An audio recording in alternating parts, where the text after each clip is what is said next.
Hello everyone, welcome to Legal Code. I am Advocate Neeraj and today we are going to discuss a previous year question paper of All India Bar Examination 2021. This is a practice set number 14. इससे पहले मैंने practice set number 13 तक channel में upload कर दिया है.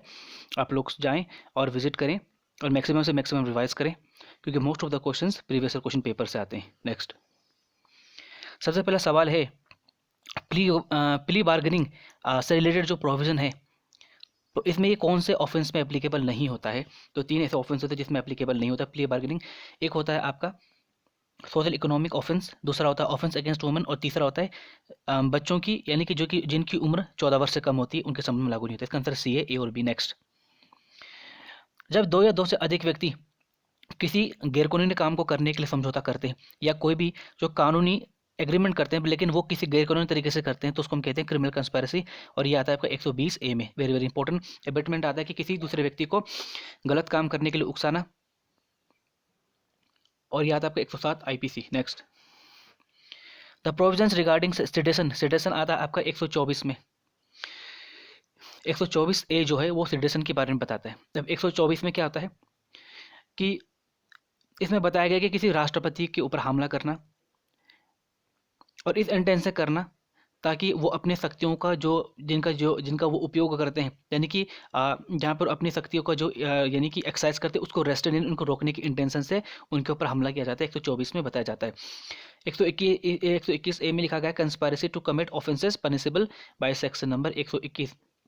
इसमें लिखा गया है 121 में जिसमें भारत सरकार के विरुद्ध युद्ध लड़ने के लिए हथियार को इकट्ठा करना या वेजिंग करना, ये उनके अटेम्प्ट करना. तो इनके कंस्पायरेसी से संबंधित मामले आते हैं 124 ए में. 130 में आता है कि अगर कोई कैदी निकल भागता है और कोई अन्य व्यक्ति उसको पनाह देता है, उसको हार्बर देता है, उसकी मदद करता है, छिपने में मदद करता है तो उसके संबंध में 130 में बताया गया. Very very important. इसका आंसर है बी, 124 से sedition. Next, a suit may be dismiss under order number 9 यानी कि ऑर्डर नंबर 9 के तहत किसी भी मुकदमे को डिसमिस किया जा सकता है. कौन से आधार पर? इसमें रूल नंबर 2 में लिखा गया है कि जहाँ पर समन डिफेंडेंट को प्राप्त नहीं हो पाता और जिसके परिणाम स्वरूप प्लेंटिफ जो है वो 7 दिन के अंदर अंदर और समन को सर्व करने के नहीं कर पाता है. यानी कि अगर डिफेंडेंट के पास अगर समन नहीं पहुंचता है तो प्लेंटिफ को 7 दिन के अंदर अंदर फिर समन को फिर से अप्लाई करना पड़ता है. या फिर यानी कि जो प्लेंटिफ जो था वो कि जो न्यायालय की जो फीस होती है उसको देने में यानी कि जब समन को सर्व करते हैं उस समय न्यायालय की फीस देने में वो चूक करता है. या फिर डिफेंडेंट आता है प्लेंटिफ नहीं आता. ऐसे भी मामले होते हैं जिसमें एक पक्ष कार्रवाई भी कर दी जाती है. या फिर डी जहाँ पे लिखा जाता है जब where on the date fix for hearing यानी कि सुनवाई की कोई तारीख नहीं आती है, डिफेंडेंट आता है लेकिन प्लेंटिफ नहीं आता. Rule number 8. तो इसका आंसर है D, all of the way. Next, very very important. The x office chairman कौन होता है? Council of the state and that is vice president. X office chairman कहा जाता है. नेक्स्ट, राइट टू प्रॉपर्टी किसमें कंस्टिट्यूशनल राइट है हमारा? ये पहले ये फंडामेंटल राइट था लेकिन 44 कंस्टिट्यूशनल अमेंडमेंट 1978 के तहत इसको हटा करके 34 ए को अभी 34 को हटा करके अब ये 300 ए में आता है जो कि हमारे एक लीगल राइट बन चुका है. Very very important. Next, which of the following writs means to produce the body of person. किसी व्यक्ति को न्यायालय के समक्ष प्रस्तुत करने को हम कहते हैं हैबस कॉर्पस. वेरी वेरी, इसको हम कहते हैं हिंदी में बंदी प्रत्यक्षकरण. Next, delegated legislation was declared constitutional यानी कि इसको हम कहते हैं प्रतिनिधित्व मंडल को संविधान में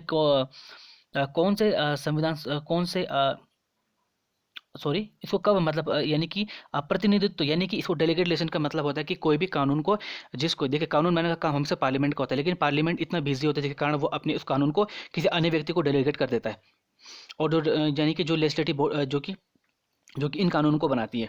ठीक है, तो डेलीगेट लेजिस्लेशन को कौन से कॉन्स्टिट्यूशनल यानी उसको कब वैलिड माना गया था, कौन से केस में बनाया गया? तो इसका आंसर बी है, that is re Delhi laws act case. Very very important. 1951 का केस है पहला. Next, a prospectus which does not include complete यानी कि देखिए होता ये है कि जब कोई भी कंपनी शुरू करते हैं तो उसके लिए प्रोस्पेक्टस बनाया जाता है. तो इस प्रोस्पेक्टस को अखबार में छापा जाता है. अखबार में क्यों छापा जाता है? ताकि लोगों को एडवर्टाइजमेंट किया जा सके ताकि वो शेयर्स को खरीदने के लिए उस कंपनी के शेयर्स को खरीदने के लिए यानी कि उसके एड दिया जाता है यानी कि एडवर्टाइजमेंट दिया जाता है. तो यानी कि रेड सेल प्रोस्पेक्टस मतलब ये होता है कि उसमें कंपनी के जितने भी शेयर्स होते हैं या डिटेल्स होती हैं इन्फॉर्मेशन को नहीं लिखा जाता. शॉर्ट में लिखा जाता है। और इसीलिए इसको रेड सेल्फ, यानी कि इसको रेड सेल्फ क्यों कहा जाता है, तो यानी कि क्योंकि इसमें पूरे फुल इन्फॉर्मेशन नहीं होती, इसमें शॉर्ट इन्फॉर्मेशन होती है। यानी कि जो व्यक्ति यानी कि इस कंपनी से शेयर खरीदने के लिए, यानी कि इस कंपनी के साथ डील करने के लिए इंटरेस्टेड है, तो वो रेड सेल्फ प्रोस्पेक्टस पढ़ के उस कंपनी के पास आ जाए। Very very important. Next, when there is no profit in the year और no profit of the company, तो इसका आंसर है बेसिकली क्यूमुलेटिव प्रेफरेंस शेयर। इसका आंसर बी है। क्यूमुलेटिव प्रेफरेंस शेयर का मतलब ये होता है कि मान के चलिए कि अगर किसी किसी वर्ष में, यानी किसी साल में किसी कंपनी को प्रॉफिट नहीं होता है, या फिर उसको इतनी प्रॉफिट भी नहीं होती है कि वो अपने जो डिविडेंड होता है, अब डिविडेंड क्या होता है, बेसिकली जितने भी कंपनी में जो भी कंपनी के जो शेयर होल्डर्स होते हैं, तो उस कंपनी के जब जितना प्रॉफिट होता है साल में, उस कंपनी जो होती है उसको डिविडेंड देती है, यानी कुछ मुनाफा देती है। तो जब ये डिविडेंड जो होता है उस साल के अंदर नहीं दे पाती है, तो इस यानी कि जो कि डिविडेंड जो होता है उस साल नहीं दे पाती है, तो किसी अन्य यानी कि नेक्स्ट ईयर में, जो नेक्स्ट असेसमेंट ईयर होता है, उसमें इसको कैरी फॉरवर्ड कर दिया जाता है। तो इसी को ही हम आमतौर पर कहते हैं क्यूमुलेटिव प्रेफरेंस शेयर, यानी कि उसको किसी अन्य अगले साल के वर्ष में उस डिविडेंड को दिया जा सकता है। That is very very important. Next, industrial dispute का मतलब क्या होता है, कौन सा डिस्प्यूट किसके बीच में होता है, एक होता है आपका एम्प्लॉयर के बीच में, वर्कमैन के बीच में, एम्प्लॉयर। डी इसका आंसर है। Next, who among the following, यानी कि इसमें इमोरल प्रॉपर्टी कौन ट्रांसफर नहीं कर सकता, मुस्लिम महिलाएं नहीं कर सकती। वह मुस्लिम लॉ में ऐसा कानून है कि मुस्लिम विडो नहीं कर सकती, या फिर इसके अलावा जो कि चाचा जो होते हैं वो नहीं कर सकता। Very very important.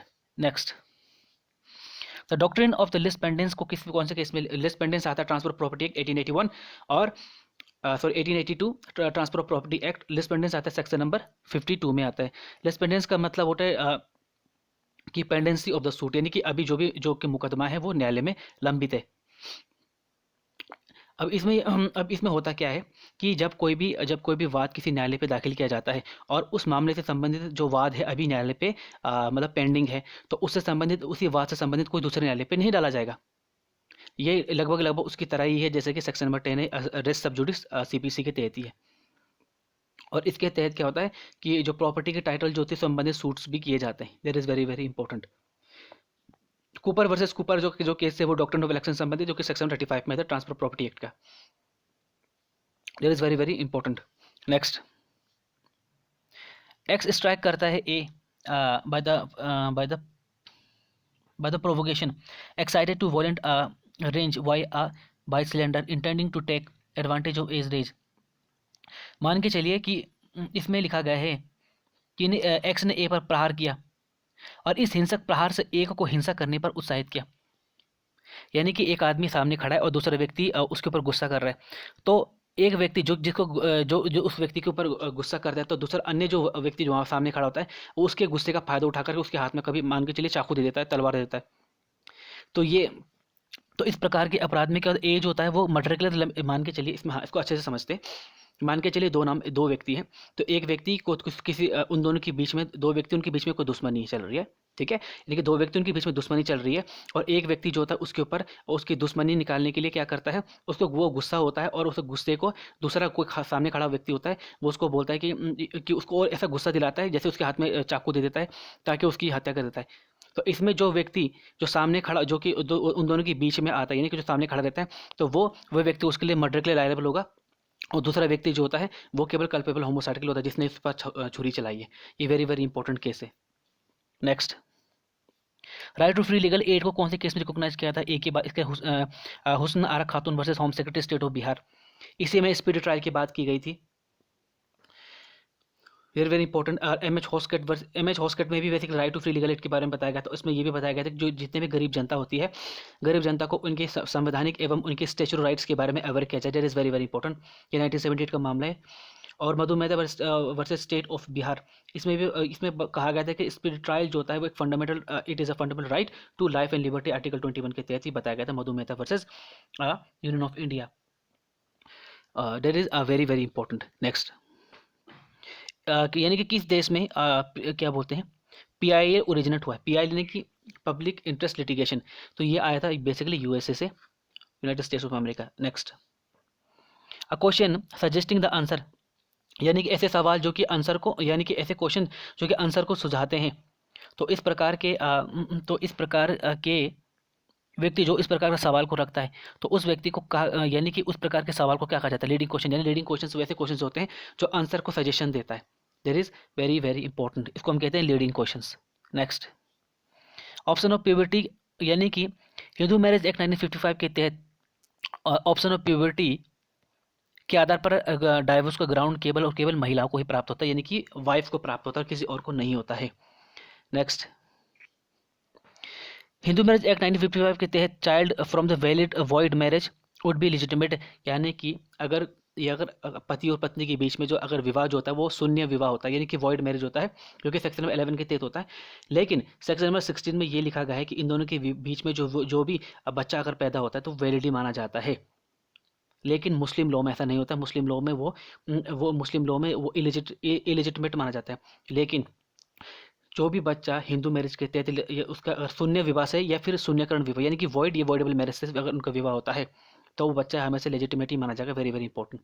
Section number 11 में मैंने आपको वॉइड मैरिज बता रखा है, that is very very important. और सेक्शन नंबर 12 में आता है वॉइडेबल मैरिज होता है, जैसे कि रेस्पोंडेंट प्रेग्नेंट है, एक्सेट्रा मैंने आपको इसके बारे में पढ़ा भी रखा है, आप जाकर मैक्सिमम से मैक्सिमम रिवाइज करें। और 13A में क्या होता है कि कोर्ट के पास से पावर होता है कि वो जुडिशियल सेपरेशन की बात कर सकता है 13A के तहत, यानी कि डाइवोर्स के अलावा कोई दूसरा अल्टरनेटिव रिलीफ दे सकता है।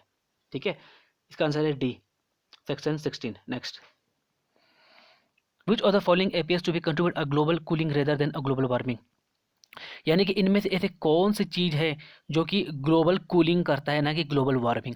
तो इसका आंसर है एरोसोल। बाकी नाइट्रस ऑक्साइड, मीथेन, CFC, ये क्या करता है, ग्लोबल वार्मिंग के लिए रिस्पॉन्सिबल होते हैं। इसके अलावा CO2, सल्फर डाइऑक्साइड, जिसके कारण एसिड रेन होता है। और ताजमहल के ऊपर भी कहीं जो वहाँ साइड इफेक्ट दिखने मिला है वो भी एसिड रेन के कारण ही हुआ है। तो इसका answer aerosol, that is very very important. Next, तो जैसे कि मैंने आपको बताया है कि most of the question previous question paper से आते हैं, इसलिए आप लोग से रिक्वेस्ट किया जाता है आप लोग मैक्सिमम से मैक्सिमम इसको रिवाइज करें। और अब उन दोस्तों के साथ जरूर शेयर करें जिनका इस बार ऑल इंडिया बार एग्जामिनेशन का पेपर है। ठीक है, आप लोग से कहा जाता है प्लीज़ उसको लाइक करें, शेयर करें, सब्सक्राइब करें, फॉलो करें। एंड लास्ट में कहूँगा, thank you for your precious time.